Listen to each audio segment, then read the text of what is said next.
Good afternoon, everyone, and thank you all for coming to the 23rd annual meeting of the Research Bureau. I'm really honored by the presence of so many wonderful people in our community. An annual meeting is an occasion to reflect on an organization's accomplishments and challenges during the past year.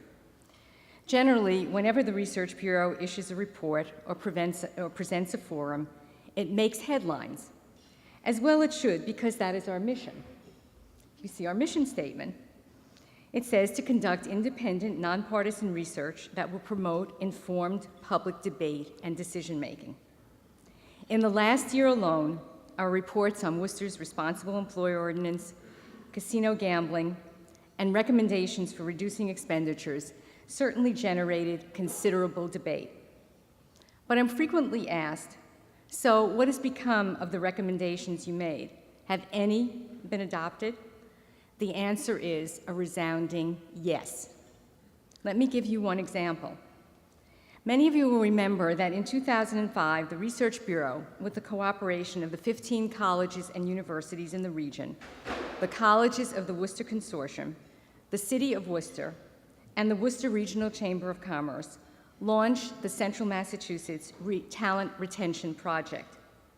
It was supported financially by the Commonwealth's Executive Office of Economic Development, the Fallon Community Health Plan, and the Greater Worcester Community Foundation. The project was an outgrowth of then Governor Romney's Regional Competitiveness Councils, designed to attract more jobs and economic development to the Commonwealth's regions outside of Boston. The Central Region's Regional Competitiveness Council identified education and knowledge creation as one of our key clusters with the potential to grow. Since policymakers, business, and community leaders were concerned that the region was losing its young and better educated population, the Talent Retention Project was undertaken to determine if the premise was correct, and if so, what to do about it. The project consisted of two major parts: a survey of 2005 college graduates in the region to determine their career plans and location decisions, and the factors influencing those decisions.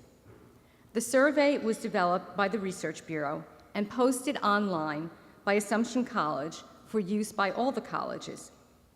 The second part consisted of in-depth interviews with 25 employers representing a wide range of businesses in this region. The purpose was to assess business hiring practices, business relationships with colleges and universities in the region, and qualifications those employers are seeking in recent college graduates. The findings from these two parts suggested a number of opportunities for colleges, business leaders, and community organizations to work together to enhance talent retention and economic prosperity in the region. Based on one of the major survey findings that the more students are engaged in the community while attending college, the more likely they are to remain in the area following graduation, the Research Bureau developed several recommendations. Over the past 18 months, I'm happy to report, the colleges of the Worcester Consortium has adopted 3 of the 4 recommendations in the Research Bureau report. I'd like to add that the report, we've left copies of the report itself for some of you who have forgotten about it on our registration table downstairs, so you may take a copy when you're leaving. First, the Research Bureau recommended the development of a website to serve as an internship clearinghouse for all students and employers in the region. The website would enable any employer in the region to post internship opportunities online and search student resumes. For students, the website would provide expanded access to internship opportunities and employer profiles and the ability to submit and post a resume online. Through the consortium's Career Services Committee, a number of national firms already providing this service to individual colleges and universities were interviewed. None was supporting a consortium of colleges. College Central Network was selected as the vendor. The website was launched in March 2007, and to date, about 1,000 students and some 200 employers have registered. If there is anyone in this room who has not, as an employer, registered, please go to the website, the consortium's website, and you can do that. Second, the Research Bureau recommended that we provide opportunities for students to meet with local employers early in their college careers to inform students about career and employment opportunities in the region. These opportunities could consist of colleges hosting informal gatherings for employers to meet with students at their campuses and the employers opening their facilities to students. At these events, there could be panel discussions including senior management and recently hired college graduates that address various facets of the company and the working environment. This could be followed by informal networking and a tour of the facility. In November of 2007, the consortium hosted a Working in Worcester open house for college students. The event provided information and networking sessions held at the offices of leading Worcester companies. The open house portion of the day was followed by an evening in downtown Worcester. Throughout the day, consortium students were able to connect with Worcester employers and learn about available career and internship opportunities within the city. In addition to career opportunities, they also received a taste of Worcester's cultural and entertainment offerings.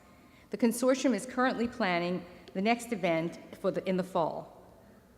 Third, the Research Bureau recommended that we provide opportunities for college and university career services staff and other college administrators and professors to become more familiar with the region's employers, employment opportunities, and the skills and qualifications employers are seeking in candidates. Employers could host such individuals on site at their facilities for this purpose. Again, the consortium's Career Services Committee is working closely with larger local employers in an effort to build professional networks for their students. Both Intel and the Fallon Community Health Plan have hosted college career staff members for a day of professional workshops and networking opportunities. The committee is currently planning next year's programs for this as well. In March of 2007, the consortium's board of directors adopted a new vision statement, quote, to enhance and promote Worcester and the region as a premier destination for college students. This new statement enabled consortium staff to facilitate committee discussions that would support this new vision. The most successful of these discussions was held by the student activities directors, who have methodically invested in what is called intercollegiate social programming. By committing to off-campus social programming, the consortium has begun to establish new social and cultural traditions that are acquainting students with Worcester and the region, anticipating that additional engagement will result in higher graduate retention rates. In addition, 11 of the consortium members have committed almost $1 million over the next 5 years to support the $30 million renovated Hanover Theater in downtown Worcester, in the hope of adding one more venue to strengthen the region's cultural offerings. I'm very grateful to Mark Bellotta, President and CEO of the consortium, for providing me with this information, but more importantly, to learn that the work completed almost 3 years ago is having a beneficial effect on our college students and the broader community. Thank you, Mark, the consortium, and the individual colleges and businesses involved in this effort. I'm especially pleased that many of those who took part in this project are here today to help us celebrate this success. Thank you.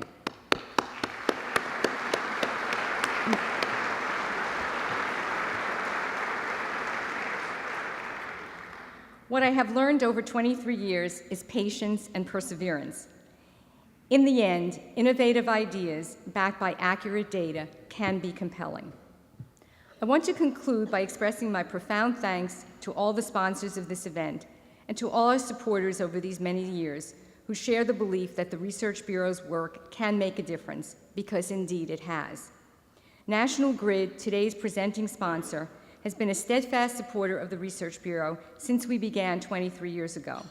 Special thanks to Alita Fazzone, Vice President of Business and Business Services, and Helena Grover, her assistant, who have worked with us since January on the many aspects of today's event and John Rowe's visit.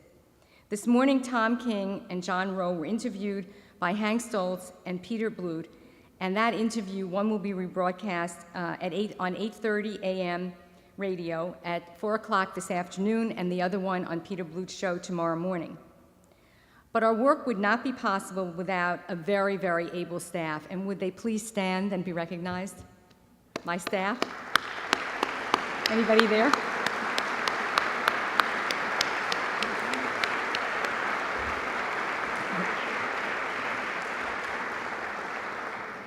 They're so few in number, it's hard to find them. And I also want to thank our enthusiastic volunteers who serve on the board and the executive committee. My sincerest thanks to all of you. It's now my distinct pleasure to introduce today's speaker, John Rowe. I first met John in the mid-90s when our shared passion to do something about Worcester Regional Airport brought us together. Well, John left for Chicago, which has one of the busiest airports in the world. And I'm still hoping that Worcester Airport, the single most underutilized economic development tool in this region, will someday take off. I'm happy to report, however, that John landed at Worcester Airport this morning in Exelon's corporate jet. What fascinated me about John was not only his entrepreneurial ability to take on the 90s challenges of separating power generation from transmission, but the breadth and depth of his many interests, including history and education. He is one of the most well-read, well-versed, and well-traveled individuals I know. Although his term as chairman of the Research Bureau was cut short by his departure from New England Electric Systems for Exelon, I was able to stay in touch because of occasional visits to Chicago to see faculty and friends from my graduate student days in the Windy City. Our current energy crisis made me think it was time to bring John back to hear about the thoughtful and innovative work he is doing at Exelon and where an industry leader thinks the United States is and should be headed. John is chairman, president, and chief executive officer of Exelon Corporation, one of the nation's largest electric utilities, with 5.4 million customers and revenues of more than $15 billion. Forbes ranked Exelon as the #1 utility company on its 2005 list of the best managed companies in America, and ranked Exelon as the #1 utility in the United States on its 2004 list of the world's 2,000 leading companies. John has led electric utilities since 1984, consecutively serving as chief executive officer of Central Maine Power Company, the New England Electric System, and Unicom Corporation, one of Exelon's predecessors. His business activity has been marked by his attention to balance sheet strength, earnings consistency, service reliability, and environmental performance. His civic and professional commitments emphasize historical education and other aspects, including serving as chairman of the Nuclear Energy Institute, chairman of the Chicago History Museum, and chairman of the board of the Illinois Institute of Technology. He has previously been chairman of the Edison Electric Institute, president of the USS Constitution Museum, and chairman of the Massachusetts Business Roundtable. He's also a founder and benefactor of a new public charter school in Chicago, which focuses on science and math. John has been the recipient of numerous awards, including University of Arizona's 2007 Executive of the Year and the Founders Award for Business Leadership from the Union League of Philadelphia in 2005. Please join me in welcoming back John Rowe.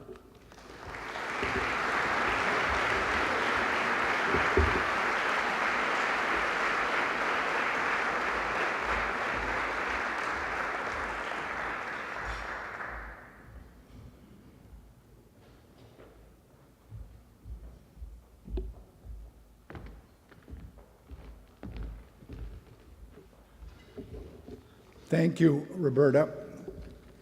Mayor Lukes, ladies and gentlemen, it's always a pleasure to be here in Worcester. It's always a special pleasure to be in Mechanics Hall. When I left for Chicago 10 years ago, Roberta was kind enough to give me the Black University chair that goes to former chairman of the Research Bureau, and I can assure you it's still in use in our home. I had a lot of fun here with Mechanics Hall because some of you may remember about 15 years ago, the place was more than a bit tired, and I had the chance to work with several people here on trying to raise money to put it in the kind of condition you have it today. And it's just wonderful to be back here and see it looking like this. It's also about time there were a few women on the picture frame, and that seems to have been accomplished too, although we were still stuck when I left, not with choosing some women to put up, but with deciding which men to take down. And I haven't the faintest idea how you all made that decision.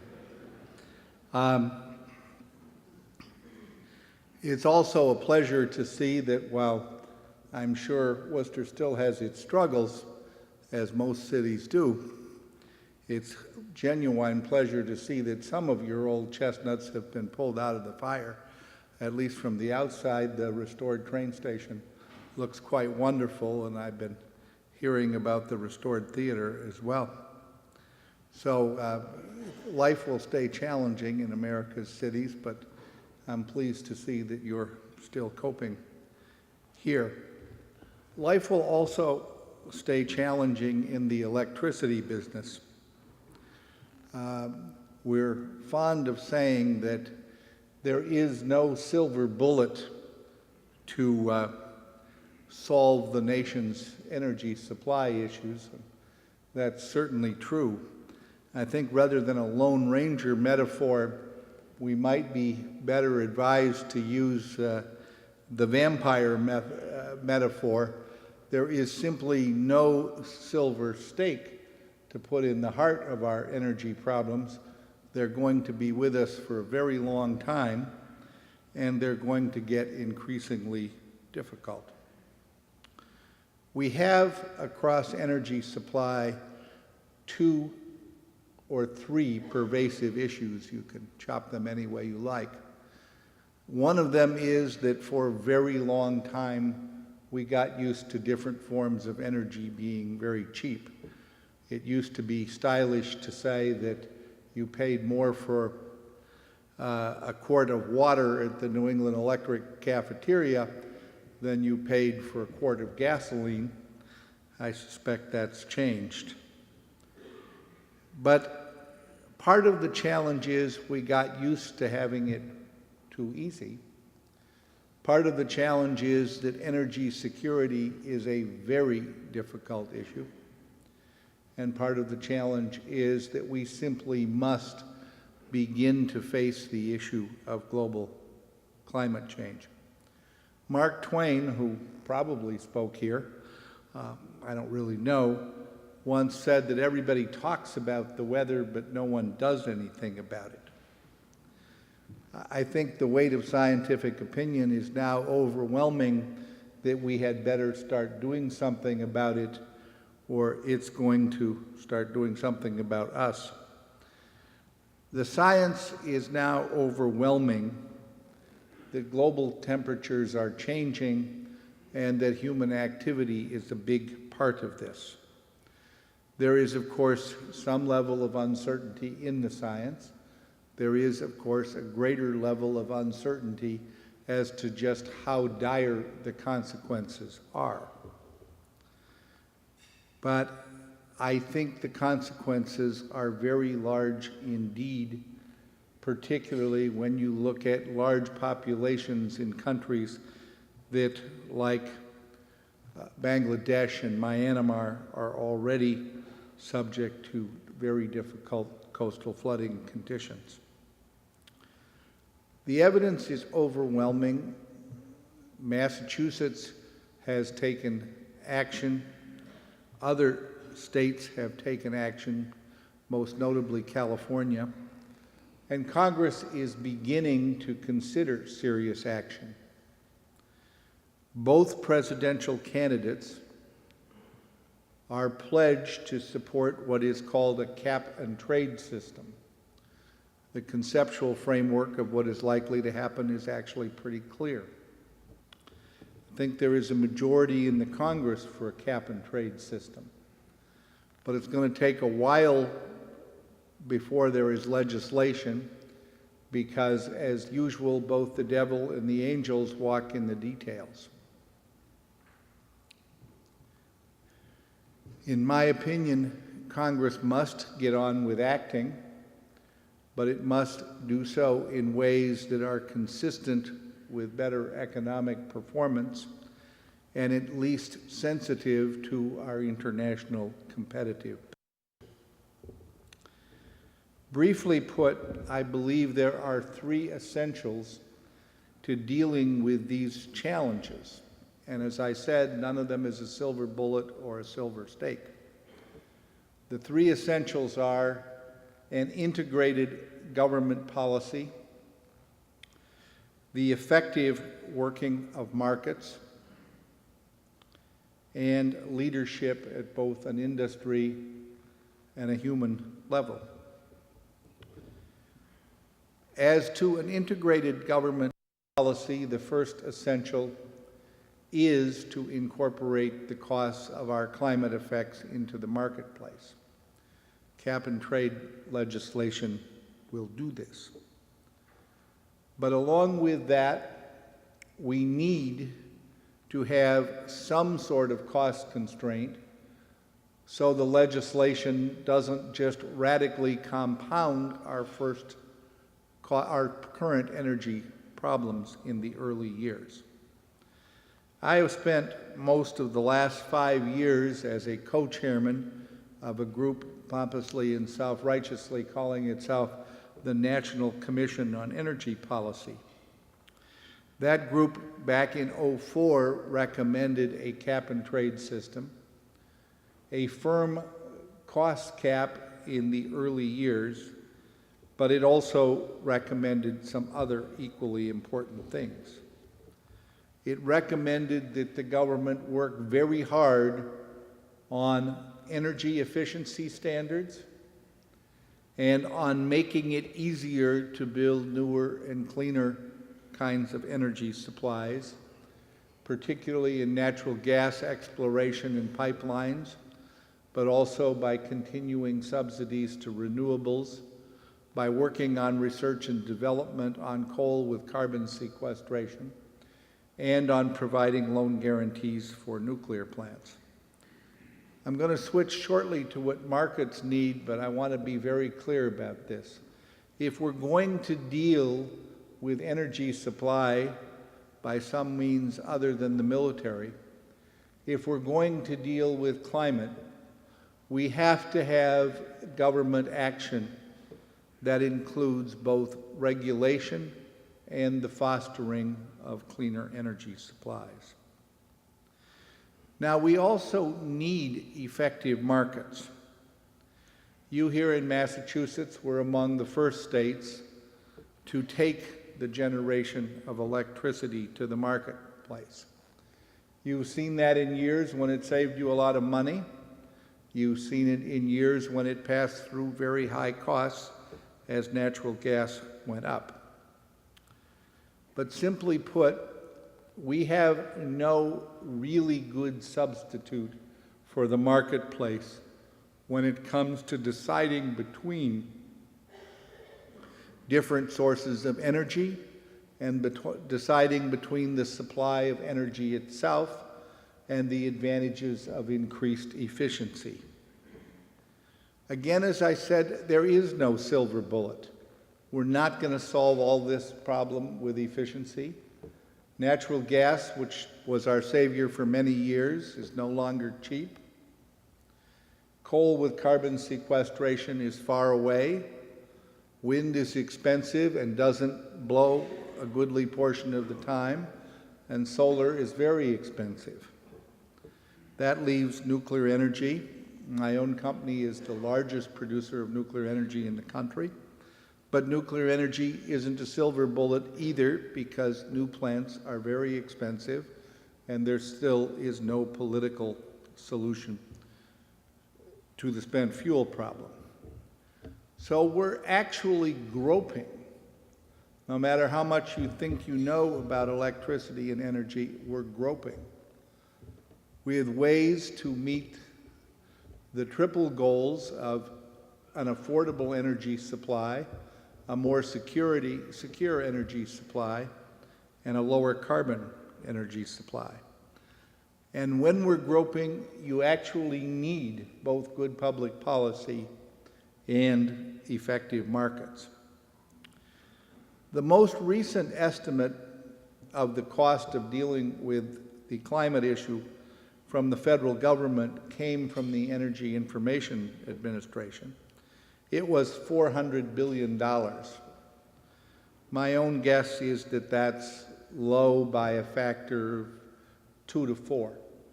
We're talking here about $1 trillion challenge, maybe more. The Brattle Group just did a study and suggested 1.5 trillion. So we're talking about major challenges. We're talking about challenges that virtually compel prices to continue to go up. And the fundamental issue is, how do we keep them from going up more than they otherwise need to do? And this gets to the third component of this little talk. We have to do things as individuals, as municipalities, as corporations. My own company began dealing with this issue almost a decade ago. More than 7 years ago, we sold most of our coal-fired generation. A few years ago, we adopted voluntary carbon reduction goals, and we have reduced our carbon footprint by something over 8%. But we are putting together a plan, and I'm going to brag about this. I'm going to brag very carefully, because we're able to do something that other generators can't do, because we're mostly a nuclear company, so our carbon footprint wears baby shoes compared to some other 7-league boots. But we are trying to put together a plan that over the next dozen years or so would reduce, displace, or offset our entire carbon footprint. And again, it only works because it's a small one to start with. But by reduce, I mean the obvious things. Make our own facilities more energy efficient. We redid our home office 10 floors in a 1970 office building to what is called LEED Platinum standards about 1.5 years ago. It is currently the largest LEED Platinum rehabilitation job in the world, and we cut our energy use by 50%, and we did it economically. Now the trick is, we can't do that in any other building we own. We were riding on some work the owner of the building was already doing. But we are setting a goal of a 25% reduction in energy use at all of our buildings.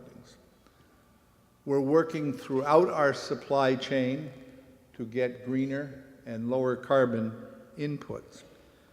Our model there is Walmart, which is doing an amazing job on energy efficiency.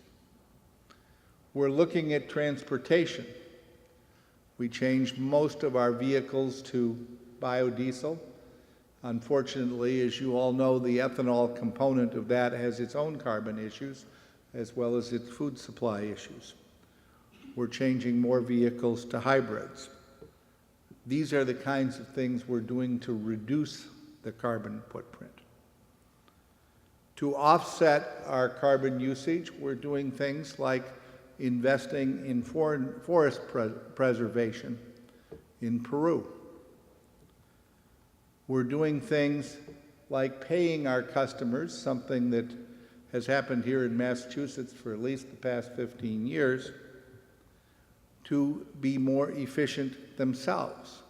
It's a complicated thing to do, which involves inherent cross-subsidies, but right now it's an easier way to reduce carbon than others. And finally, we're going to displace carbon emissions. What do I mean by that? I mean, we're going to build new plants that use less carbon, principally natural gas-fired plants, some wind-fired plants, in ways that will displace the output of existing coal plants. And we're looking at 2 new nuclear plants in Texas. Now, here's the thing. You would think, as the operator of the largest nuclear fleet in the nation, we'd be really gung-ho about those 2 nuclear plants in Texas. But we're gung-ho in our hearts, and in our heads, We're cold as eels. Why? Because they're very expensive. All of our analyses say that these plants should, over the long run, be cheaper than wind, much cheaper than solar, cheaper than other low-carbon fuel sources. But they're about $6 billion apiece in today's dollars, or for a 2-unit plant, maybe $16 billion in the dollars of the time they come online. Thanks to the value of our existing fleet, my company has a market value today of something like $57 billion.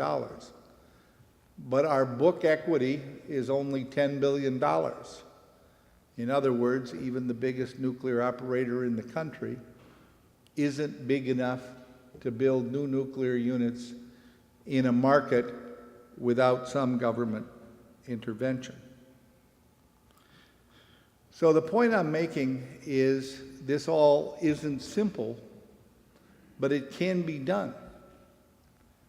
It requires individuals, cities, and Chicago is doing a great deal, Philadelphia is doing a great deal, and companies to try to be very creative. It requires all of the tools of our technological infrastructure and our market system, because there just isn't anyone smart enough to figure this out over a 40-year period. It took us several hundred years to get as deep as we are into the climate problem. It is going to take most of this century to get us back out of the problem. And as I said at the very beginning, we have to deal with the climate issue while making our energy situation more secure, and also while trying to deal with the issue of how much it all costs people. Right now, the cost of electricity varies radically across the country. Here in Massachusetts, I think it's around 15 cents a kilowatt hour residential right now. That's what it is in Philadelphia, where half of my company rests. In Northern Illinois, it's about 11. In California or New York City, it's 18. In parts of Ohio or West Virginia, it's still 6 or 7. But that cost is changing, and we need to adopt policies which don't change it more than it has to do.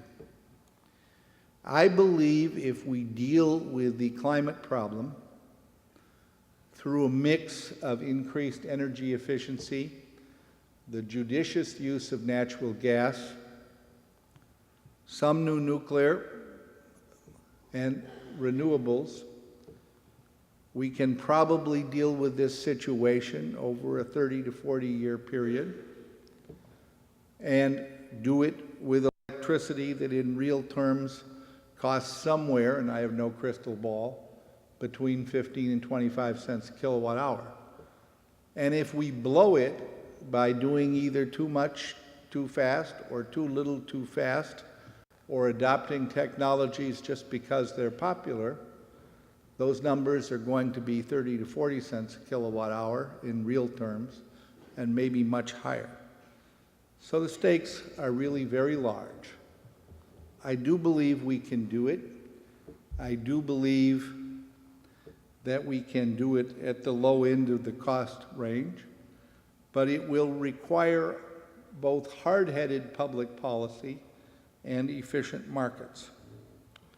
Charles Darwin once said, "It is not the strongest of species that survive, nor even the most intelligent, but the ones most responsive to change." We in America are faced with a changing energy marketplace, and we have to adapt with great realism and equally great creativity. With that, I repeat, it's a great pleasure to be back here. I continue to find in Chicago, as I did when in Westboro, that if you want to have a utility that survives these changes, you better pay attention to the community. That's why I do some of the things that Roberta listed. We try to make our companies as devoted to what goes on in our cities as New England Electric used to try to make its company here in Worcester. I will always remember, it's one of those lessons you don't forget, that when New England Electric was particularly challenged by different views of how electricity should be restructured, that every member of the Worcester delegation came to our aid. And I have always felt that's because we didn't forget that New England Electric rested on Worcester and Providence. Those same lessons apply to Chicago and Philadelphia. So I would be happy in Q&A, which Roberta allowed time for, to talk more about energy, about the role of utilities in the community, about things like our charter school, because like Roberta, I believe that charter schools are one of the most effective ways of dealing with urban education issues. And I'll try to answer about anything, including whether Roberta really needs to be obeyed. I was pleased to say that she had learned patience and perseverance in her 23 years in this job. It is my humble opinion that Roberta was born with perseverance, and whether she's totally learned patience, I'll leave to the rest of you to advise. With that, I'm happy to answer questions if I can.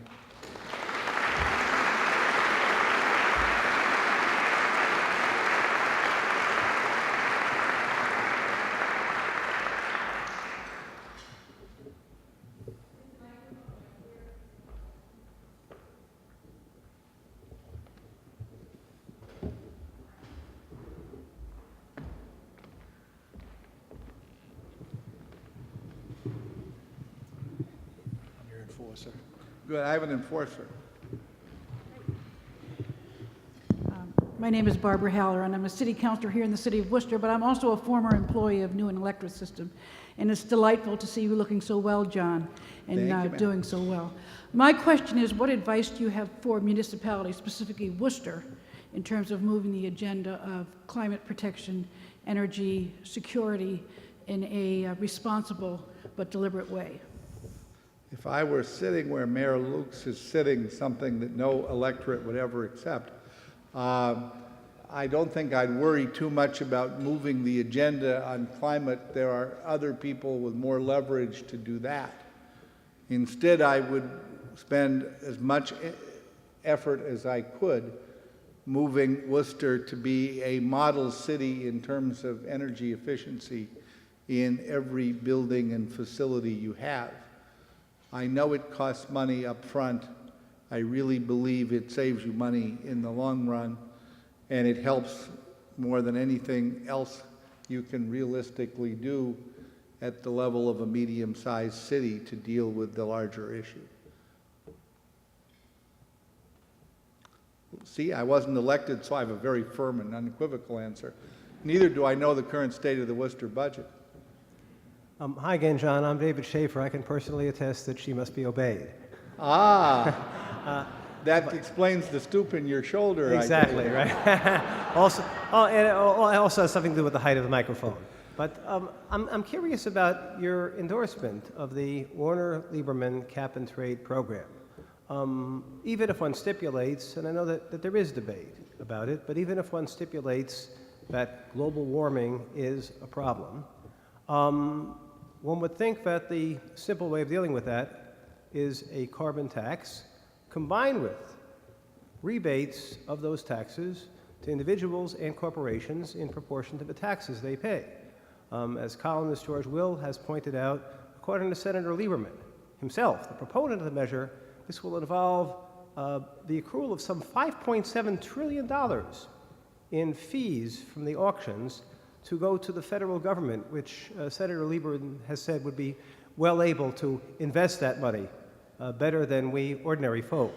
At a time when the papers are full of daily headlines about the impact of already high gasoline prices, why is it you're favoring Lieberman's proposal rather than a carbon tax combined with tax rebates? Because nobody listened when I advocated a tax. The T word is very unpopular down there in Washington. If you take a cap and trade system and include a safety valve, which is what we in fact advocate and what we keep lobbying the Lieberman and Warner staffs to put into the bill, and we're making some progress on that, is very much like a tax inside out. I have no doubt that a tax is a better way to do it, partly because it makes people face the cost of what they're voting for right up front. But that's precisely why nobody listened when I advocated a tax, and so one goes on to next best. I think, though, the issue on the amount of money is very complicated. When this bill is finally enacted, it is going to be a luau or stir fry of remarkable proportions. And in the last 6 hours, as the free allocation of permits is debated and the amount auctioned is debated, the Gucci's will be shining and the patent leather briefcases will be glistening, and money will be moved when legislators are too tired to know upon what they're voting.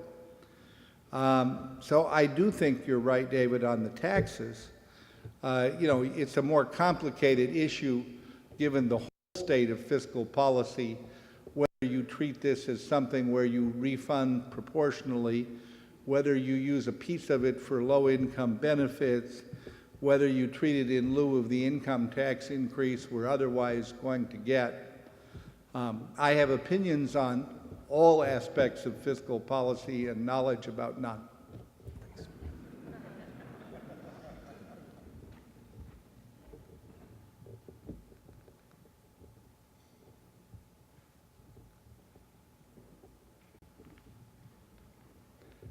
You didn't plant shills, Roberta? You were slipping. Roberta and I have been friends for a very long time. Could you talk a little bit about the charter school that you founded and exactly what it's doing, how it works, and why you're so passionate about it? Sure. The more time you spend watching the public school systems in cities like Chicago or Philadelphia, the more painfully you realize that no matter how hard the systems try, and we have good leadership in both, they really can't deal with all the problems they're faced with. They spend a lot of money, never as much as they want, but a lot of money. They have a lot of good teachers, and some not so good. They have some good principals, and some not so good. But the system is simply overwhelmed by community problems. The problem of the single-family home, the problem of a mother who is on welfare or working part-time, problem of kids who grow up where they're shot at regularly, or at least the bullets whistle through the neighborhood. Public school systems cannot impose enough energy or enough order in today's society to cope with all of these problems. At least this is my view. There's no replacement for them, but we do need alternatives. And the charter schools, which in Chicago, I'm not sure if it's exactly the same here in Massachusetts or not, but in Illinois, the charter schools are public schools. They are generally not union schools. They are free of most of the administrative requirements of the school system. But basically, they're allowed to compete on different models. The Chicago system spends an average of $11,000 per student, which is probably not enough. A charter school is given $7,000, which is considered to be sort of the variable cost per student. Every charter school would argue that that's too little, but the charter school can get $7,000 per student. They're required to take people on a lottery basis. Of course, there can be a little coaching as to who enters the lottery. But in essence, what you get in a charter school is, at the very beginning, you get people who either of their own volition, and that's remarkably often the case, or at the volition of one parent or grandparent, and it's as often a grandparent as a parent, have decided that they want something more challenging, more disciplined, and more enthusiastic than the typical public high school can be. The school that we help sponsor, and Gene and I put $2 million into it, and our company put $2 million into it, so it's our biggest single personal commitment, is in a neighborhood that is about 80% African American and about 20% Latino. Just Chicago, so you know, is 40% African American, 30% Latino, and 30% everybody else. And we've just finished our first year. I think they finished this week. The school population roughly reflects the neighborhood. We have kids in this school who are very bright and manage to get pretty good 8-year educations in the public schools. We have kids who are no better than a third grade level. We have kids who speak elegantly and kids who speak only street slang. We have one student who is 14 years old and is in her 15th foster home. We have kids that basically are crying for parents. We have all the problems that you have in a smaller scale here in Worcester, but we see them in this one particular lens of our school. The school is run by a group called Noble Street, which has a charter that allows it to run a number of schools. We're, I think, their 5th one. They require uniforms. They have a very high level of discipline expected. They have a lot of bright young teachers, mostly out of Teach for America. They make me feel like I'm older than this hall. But they're people who really believe it can be done.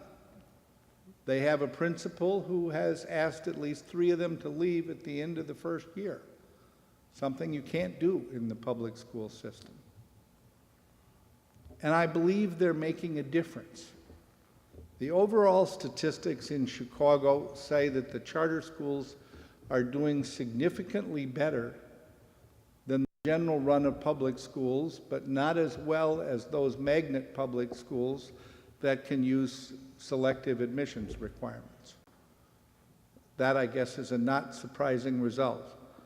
With only 1 year under our belts, we can only begin to assess the effectiveness of this particular school. We're very hopeful.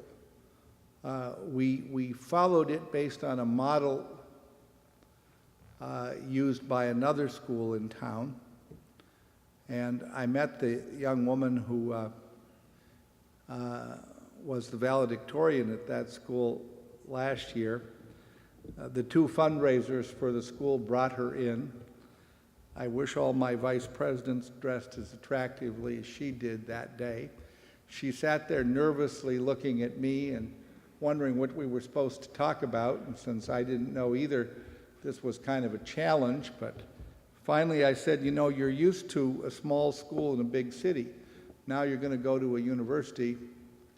big university in a small city, and she started talking about how nervous she was because she was going to be in a relatively small number of African American girls in the sciences there. I explained to her that white boys from small towns in Wisconsin were a little long on nerves too, and she wouldn't be unique, but she had a 3.6 in microbiology her first semester at Wisconsin, so she's done pretty well. It's an effort in just gambling on people. And partly you're gambling on self-selection. The kids who choose this have a little more drive to start with. Partly you're just gambling on discipline. If people are free to impose more structure, you have a better chance of learning occurring. Partly you're gambling on being able to pick teachers and to hold them more directly accountable. And we're going to see if this really works or not. But it's one of the few ways I know to personally get at the issue of why we are wasting such a large part of our population.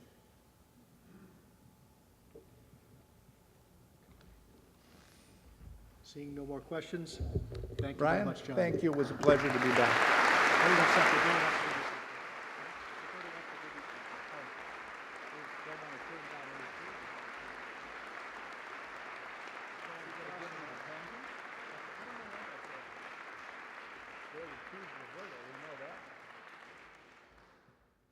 Are you going to give me the penguin, Roberta? Well, if you want. But actually, since you mentioned the chair that you got about Right. 12 years ago, a dozen years ago, we thought that we would give you the accompanying lamp so that you could read by, and also we hope that this will light your way to Worcester more often.